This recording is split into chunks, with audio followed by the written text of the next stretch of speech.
Vou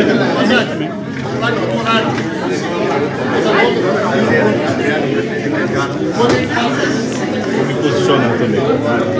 Tinha que apresentar essa ideia. Vamos aprofundar isso aí.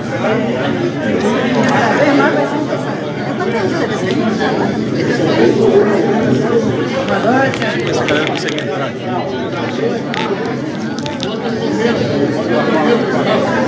Os caras da televisão vão encher o saco, né? Viu? Na TV? Não, esse aqui é só página de teste.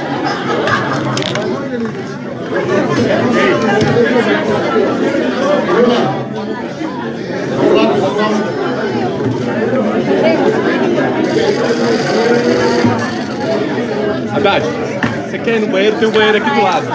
Não? Ô, Pimenta!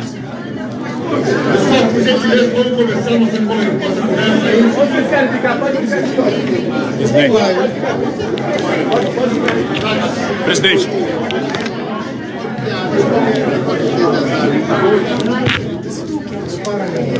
Vai ser aqui mesmo. Vai ser aqui. Tá, eles já estão se posicionando. Tá.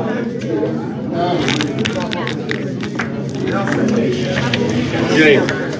Beleza?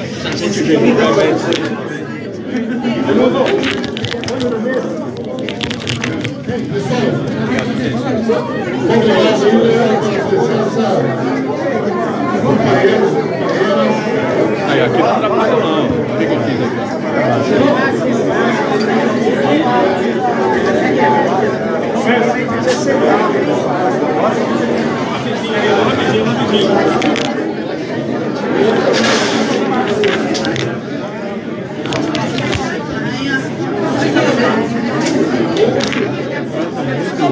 E aí? Tá caindo esse negócio aí, pode cair. Não sei por quê.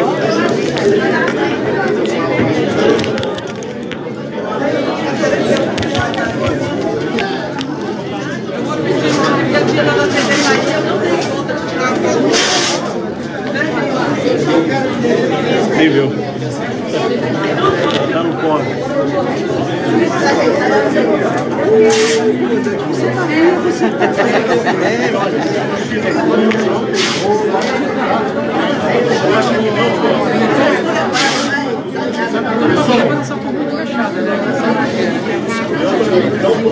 Tem que ir lá pra trás, então. Lá de baixo. O cara que tá fazendo vocês tá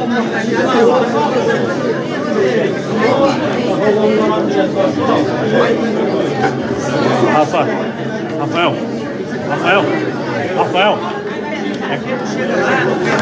É contigo agora, viu? É contigo agora, você dá ordem de começar. É contigo agora, você dá ordem de começar. Aí. Já deu. Levanta aqui.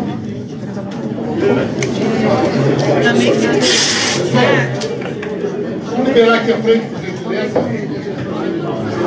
Pessoal da nossa assessoria, por gentileza.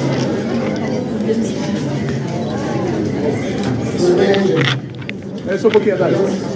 Só um instante. Estou terminando de arrumar ele.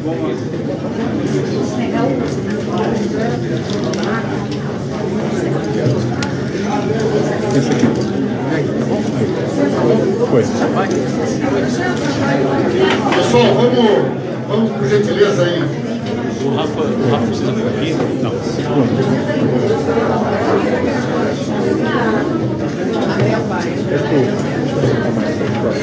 Ok? Pessoal, a gente eu quero agradecer a presença de todos, de todas que nos prestigiam aqui com as suas presenças. Nós realizamos até agora há pouco uma reunião das bancadas do Partido dos Trabalhadores da Câmara e do Senado, os atuais parlamentares, também com os parlamentares eleitos para a próxima legislatura, o senador Humberto, que representa a nossa bancada do Senado, as deputadas Maria do Rosário, deputada Benedita, também representando a nossa bancada, esteve aqui conosco também o vereador Wellington, governadora Fátima Bezerra, governadora eleita do Rio Grande do Norte. Essa reunião foi uma iniciativa da direção nacional do nosso partido, nossa presidenta Gleice Hoffmann, que está aqui conosco também. Foi a primeira oportunidade que nós tivemos, as bancadas, após a eleição, de ter um contato com o nosso candidato, nosso companheiro Fernando Haddad. Foi uma oportunidade que a bancada pudesse também transmitir a ele nosso reconhecimento pela grande votação, mas especialmente pela liderança, pela maneira como ele coordenou todo esse processo, que do nosso ponto de vista ele saiu dessa eleição como uma das grandes lideranças políticas do nosso país, uma das grandes lideranças políticas da centro-esquerda, da luta pela democracia no mundo. Foi uma oportunidade também das bancadas reafirmarem a ele a nossa total disposição de trabalharmos de maneira absolutamente articulada, em conjunta, no sentido da formação de uma ampla frente de defesa da democracia do nosso país. Queremos agradecer a ele por ter atendido o nosso convite, também por ter disponibilizado essa oportunidade de contato com a imprensa, onde ele fará um pronunciamento. Depois nós vamos abrir aqui para algumas perguntas, já que nós temos muita gente aqui que está presente. Importante que você diga que aqui na nossa coletiva não tem censura, né? A gente não escolhe quem pode entrar e quem não pode entrar. Aqui está aberta a porta para todo mundo. Fico imaginando se fosse um governo nosso, chamasse uma coletiva como o Bolsonaro tem feito e proibisse de entrar. A Folha de São Paulo, o Estadão, o Globo. Isso aí não teria já virado editorial, inclusive, desses jornais. Na grande maioria está caladinho, assistindo a censura sem qualquer tipo de reação. Vamos passar para o presidente, o senhor quer falar? Não. Passar direto para o Haddad aqui a palavra para a gente poder abrir a nossa conversa. Bom, boa tarde a todos vocês. Nós fizemos aqui uma reunião de algumas poucas horas, fizemos um balanço rápido do resultado eleitoral, que nós consideramos bastante positivo para a centro-esquerda brasileira. Reconhecemos que a extrema-direita ganhou as eleições, evidentemente, mas quem saiu qualificado e credenciado para fazer uma oposição digna do país, que todo o país democrático tem, convive, foi a centro-esquerda. Nós pretendemos congregar numa ampla frente contra qualquer tipo de retrocesso no campo dos direitos. Nós entendemos que há duas considerações a serem feitas sobre isso. A primeira é em relação aos direitos sociais. Nós entendemos que a pauta dos direitos sociais vai definir um determinado recorte de alianças partidárias em torno desse tema. Não vai congregar, talvez, um amplo espectro que possa somar forças com a centro-direita brasileira, que muitas vezes se alinha à agenda neoliberal. Então nós, nesse quesito, vamos estar junto daqueles que defendem, por exemplo, o Sistema Único de Saúde, o SUS, o não contingenciamento de verbas voltadas para o direito da população, do cidadão em geral, tanto do ponto de vista assistencial quanto do ponto de vista dos serviços públicos, E entendemos que há uma outra agenda, que nós estamos chamando de agenda de direitos civis, que essa sim pode ser mais ampla e pode congregar setores do Congresso Nacional, inclusive da centro-direita, comprometidos com o não retrocesso. E aí entram temas caros a nós também, por exemplo, o tema da defesa da escola laica. A escola laica, a escola pública laica, pode e deve contar com o apoio de setores liberais, que, portanto, se situam no espectro ideológico mais na centro-direita, mas que não concordam com a agenda de extrema-direita, que querem calar os professores e torná-los inimigos públicos número 1 do país. Então, a defesa do magistério a defesa da escola pública laica é uma agenda que transcende o campo da centro-esquerda. Então nós vamos atuar, portanto, sobre esse grande guarda-chuva que é a pauta dos direitos, em geral, entendendo que haverá duas trincheiras, uma mais restrita, que é a defesa dos direitos sociais, que deve congregar alguns parlamentares de centro, de vários partidos, e todos os partidos de centro-esquerda, como o PSOL, PT, PCdoB, PDT e PSB. Né? Mas também parlamentares de centro que são sensíveis à agenda dos direitos sociais. E essa agenda, essa segunda agenda, não menos importante, que transcende o debate sobre direitos sociais e remonta às conquistas da modernidade e que tem a ver com os direitos civis. Né? Eu citei o exemplo da escola pública laica, que está sob ameaça e que vai ter, da nossa parte, uma defesa incondicional. A defesa do magistério brasileiro, a defesa da escola pública laica no Brasil.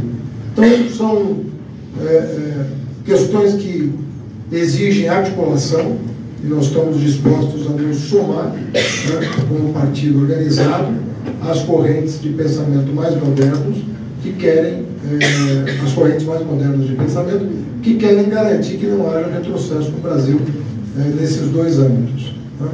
Também faremos uma agenda internacional, né, começo a semana que vem a viajar o mundo em busca de parcerias, né, e estamos muito interessados nesse lançamento da Internacional Progressista, que vai acontecer em Nova York semana que vem, mas não pararemos por aí. Né? Vamos manter os nossos contatos com a centro-esquerda europeia, que também se sente ameaçada pela onda conservadora, e não falo só do Podemos, falo da geringonça portuguesa, falo de setores progressistas na Itália, na França e na Alemanha, preocupados com o crescimento do conservadorismo e com o corte de direitos sociais. Né? Falo da Frente Ampla Uruguaia, por exemplo, que também é uma referência para nós muito importante, pela tradição democrática e pela solidez com que regem os assuntos públicos do Uruguai há muito tempo. Né? Então, vamos manter contatos com lideranças da antiga concertação chilena. Enfim, nós estamos com o radar ligado para mobilizarmos também as forças internacionais, uma vez que essa onda conservadora é de caráter internacional também. E se vale, muitas vezes, do mau uso das modernas tecnologias para solapar as bases da própria democracia. Então, há uma preocupação muito grande com o uso que tem sido feito da TI, da tecnologia da informação, para disseminar notícias falsas, notícias sujas e tudo mais.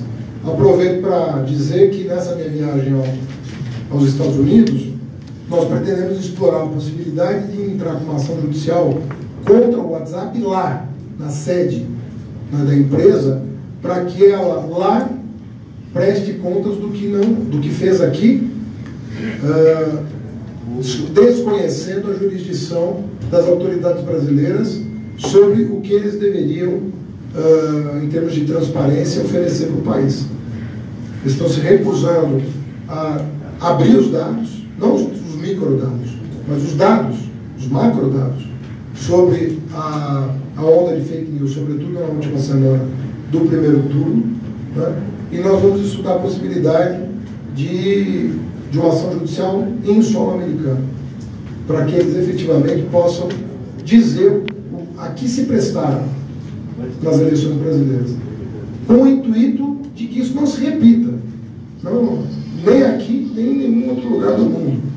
E acho que há interesse das forças democráticas em esclarecer exatamente isso, uma vez que todos os especialistas, né, são unânimes em afirmar que está havendo na política um mau uso da tecnologia da informação, prestando um desserviço à causa democrática. A Europa, tudo indica que pode ser a próxima vítima desse processo. há preocupações sólidas na Itália, na França, na Alemanha.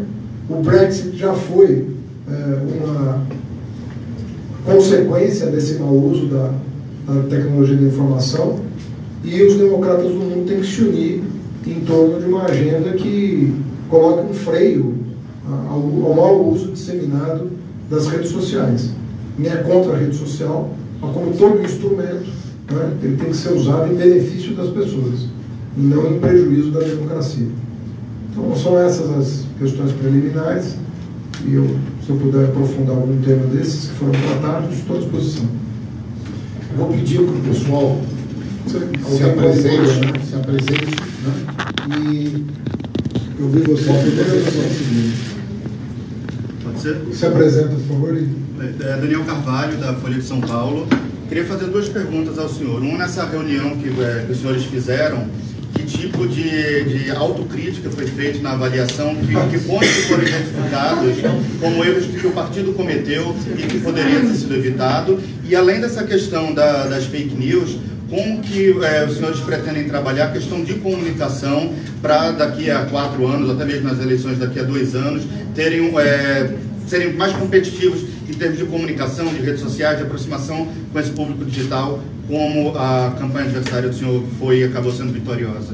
Bom, a avaliação que foi feita foi de que exatamente no campo do mau uso da tecnologia da informação, que nós temos orgulho de não termos nos valido, nós temos que aprofundar o debate interno para que isso não se repita, né?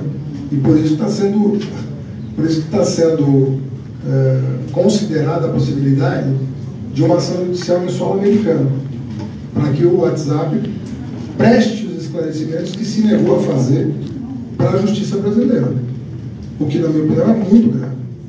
E eu repito, ninguém está interessado em microdados, ninguém está interessado na privacidade das pessoas. Nós estamos interessados nos macrodados. Quem contratou, quantas mensagens foram disseminadas, com que intuito de caluniar quem, para que isso em 2020 não se repita no Brasil, não se repita nos Estados Unidos, e em 2019 não se passe na Europa.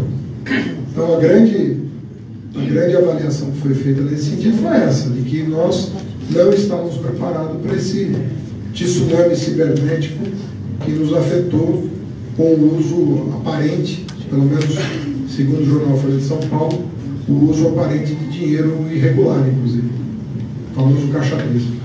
Perfeito. Ricardo Della Cometa, do jornal O País. O presidente Toffoli, do Supremo, ele deu declarações na segunda e publicou um artigo no próprio País em que, entre outros temas, ele fala que defende que a política volte a ser o fio condutor da nação, que o judiciário se retraia mais, propôs um pacto dos 3 poderes pela reforma da Previdência e pela reforma tributária, questões de segurança, e por último tratou 2 episódios muito sensíveis ao partido, que é o impeachment da ex-presidente Dilma e a prisão do ex-presidente Lula, como 2 situações que foram resolvidas dentro das instituições brasileiras, dentro da normalidade institucional. Eu queria que o senhor desse a sua opinião sobre essas declarações, esses 3 pontos abordados pelo presidente do Supremo. Olha, quando se fala genericamente em reformas, a princípio não conheço ninguém que é contra genericamente uma reforma, seja tributária, previdenciária, até porque nós seríamos contraditórios conosco, né? Uma vez que nós promovemos algumas reformas importantes do país. Precisa saber o caso concreto, de que reforma nós estamos falando, né? Então, se for contra os pobres, por exemplo, alguém vai propor um pacto contra a previdência dos pobres no país? Por exemplo, benefício de prestação continuada. Alguém vai fazer uma proposta contra o BPC e pede um pacto nacional em torno disso? Nós estaremos fora. Mas por uma questão de princípio concreto, no caso concreto, não em abstrato. Em abstrato, a palavra é vazia de significado. Nós precisamos saber do que nós estamos falando.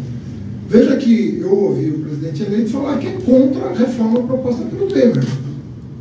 Então, mesmo à direita, existem divergências, mesmo no campo da direita. E nós sabemos que o Bolsonaro herda todo o plano econômico do Temer, sem tirar nem pôr, praticamente. E ainda assim, há divergências entre eles. Quanto mais conosco. Né? Nós, conforme eu salientei, nós vamos defender uma agenda em 2 planos: direitos sociais e direitos civis. Né? E entendemos que nossa obrigação para honrar os 47 milhões de votos que recebemos é lutar contra retrocessos nesses 2 campos, nos direitos sociais e nos direitos civis. Obviamente, de que direitos sociais e civis nós estamos falando? Dos direitos sociais de quem não tem recursos para pagar previdência privada, saúde privada, escola privada, né, desses que você fala, e direitos civis de toda a população, uma vez que direito civil não tem recorte de renda. Seja homem, mulher, LGBT, negro, branco, judeu, ateu, todos têm as mesmas prerrogativas constitucionais. Então, nossa situação é essa. Nós vamos defender, nesses 2 planos, uma agenda propositiva de avanço e de impedimento de qualquer retrocesso. Em relação à segunda pergunta, eu concordo muito com o Boaventura de Souza Santos quando ele fala em sistemas híbridos, né? Em que muitas vezes o arbítrio ele se viabiliza por dentro das instituições. O arbítrio não necessariamente vem de fora. Né? Há casos e casos da história em que isso se deu. E então é preciso também aí estudar o caso concreto. Não se trata de falar em tese sobre funcionamento da democracia, mas se ela funcionou no caso concreto. Nos 2 casos citados eu entendo que não.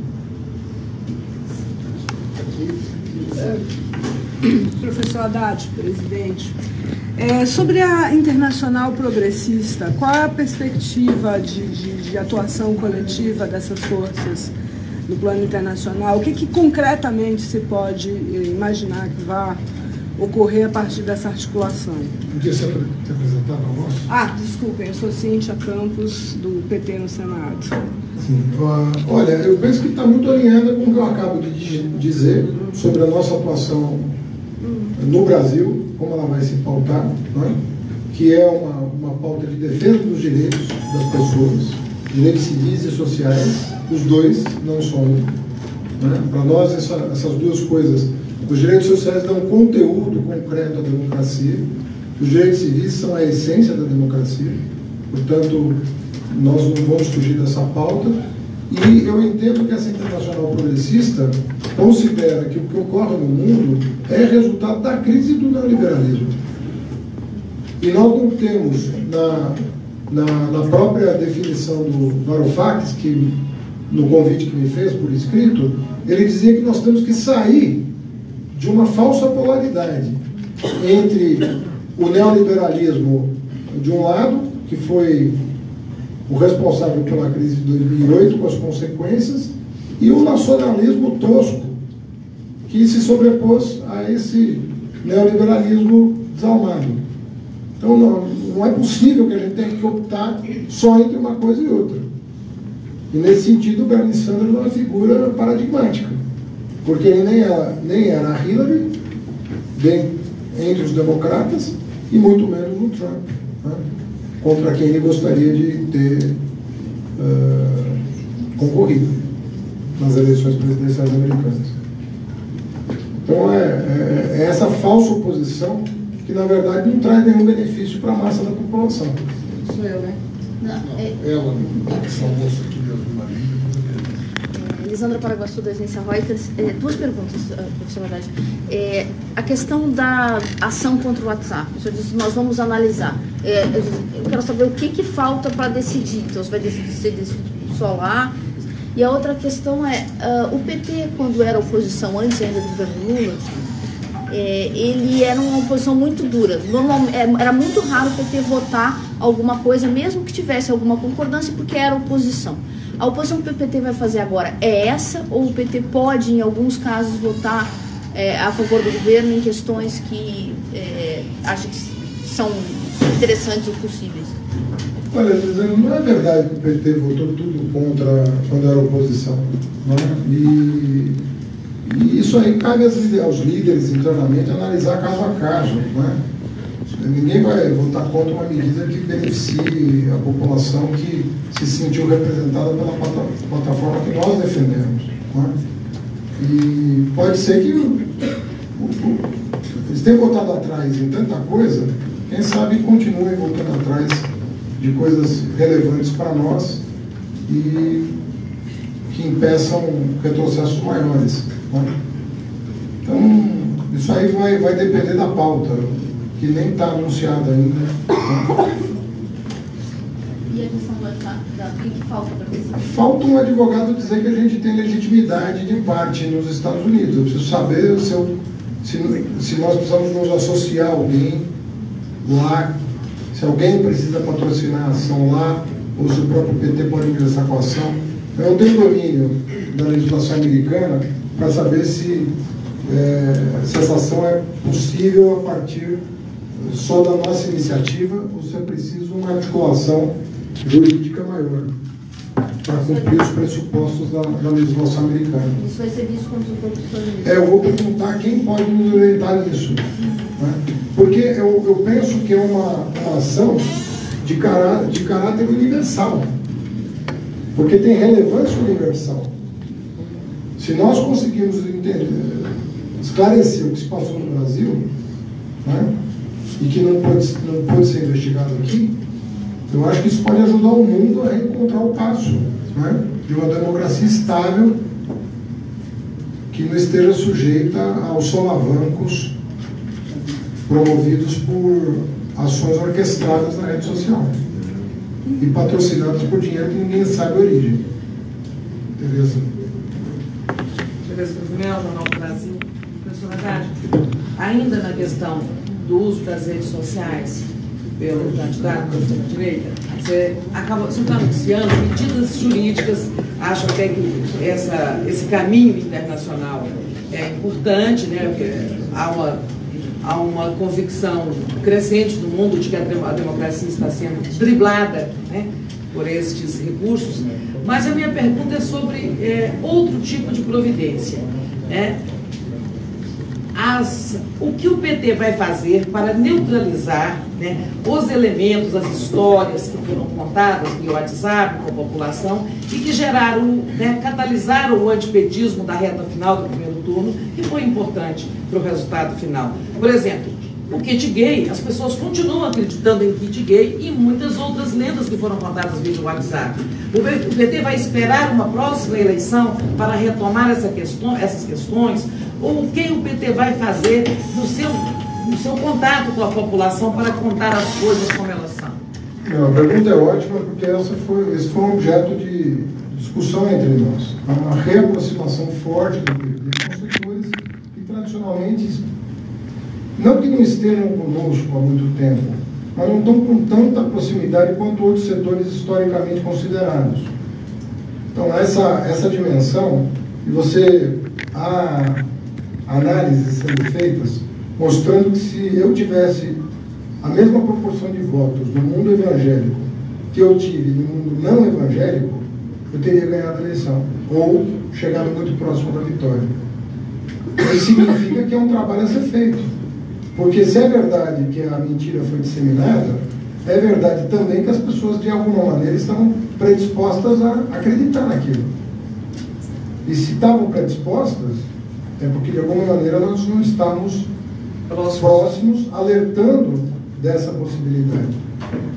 E foram muitas mentiras, não foram poucas. Kit gay é a maior delas. As pessoas continuam acreditando, né? Como é que vai ser feito isso? Então, mesmo com a Justiça Eleitoral condenando o presidente eleito a não veicular na televisão e nas rádios essa informação, foi considerada falsa. Os sites todos de notícia atestaram a falsidade da informação. Mas quando você recebe no seu celular, como é que você confronta isso? Você recebe no teu celular a informação. E não é uma informação por escrito. Vem com imagem, vem com uma vantagem.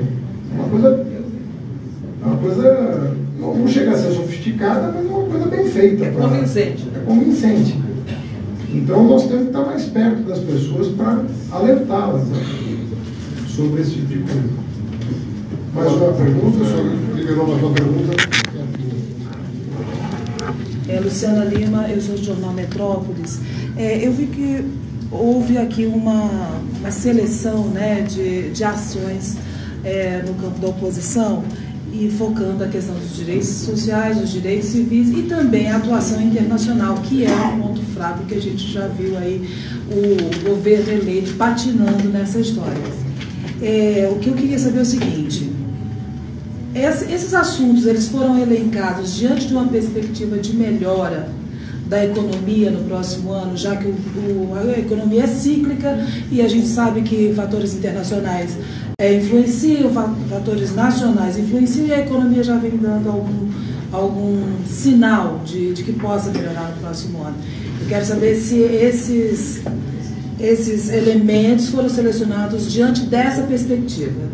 Não, sim, a gente sabe que existe a perspectiva de algum crescimento econômico, né? Ele está dado hoje, como há também, entre vários especialistas, uma preocupação com o cenário externo, que não é tranquilo. Nós podemos ter uma recidiva da crise de 2008 em função do fato de que os pressupostos da solução da crise não foram enfrentados, foram adiados. Então, quanto tempo se comprou em 2008, nós não sabemos. Então, já existem sinais preocupantes, né? A guerra comercial entre Estados Unidos e China, a perda de ímpeto da economia europeia, os sinais preocupantes de eleições de governos nacionalistas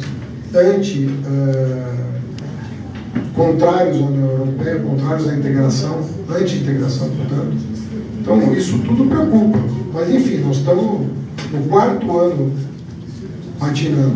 Tivemos 2 anos de forte recessão e 2 anos de baixo crescimento. Então, existe espaço para crescimento. Agora, uma coisa que nos preocupa é o apetite de alienar o patrimônio nacional. Os anúncios são de que o governo pretende, entre aspas, comprar tempo internamente, vendendo patrimônio público, estatais e, sobretudo, pré-sal. Já estão dividindo o dinheiro que nem no caixa está, né? Que é a venda das reservas de petróleo. Então, esse padrão é conhecido de governos neoliberais, né? De ganhar tempo alienando o patrimônio. Isso anestesia a economia, de certa maneira, porque você acaba fazendo caixa e usando esse caixa politicamente. Não, se for isso, vai estourar lá na frente, não é? Mas quanto tempo depois não se sabe. A economia não é uma ciência exata, né? Você vê tendências. Gente, eu queria saber se está frente professor. Eu vou ter que parar. À frente de esquerda. Você não falou sobre você não falou. Falei. Não, mas da construção dessa frente. Eu acho que uma frente se constrói programaticamente. Não se constrói por simpatias e antipatias pessoais, por arestas. Não é assim que se constrói nada. Você constrói programaticamente. Eu estou dizendo que nós pretendemos construir uma frente em torno dos direitos sociais, que eu acho que é uma frente mais de centro para a esquerda, mas tem uma frente que pode galvanizar um apoio ainda maior, que é a de defesa dos direitos civis, que vai ser mais ampla do que a primeira, por definição, porque tem pessoas que não têm tanto apreço pelos direitos sociais, pelo SUS, pela Previdência Pública, etc., etc., mas tem sensibilidade para a pauta ambiental, tem sensibilidade para a escola pública laica, tem sensibilidade dos direitos civis de populações marginalizadas politicamente, como religião de matriz afro, ou comunidade LGBT, e assim por diante. Como é que estão as conversas com os partidos de esquerda, principalmente PDT? E com os movimentos sociais. Muito obrigado, muito obrigado.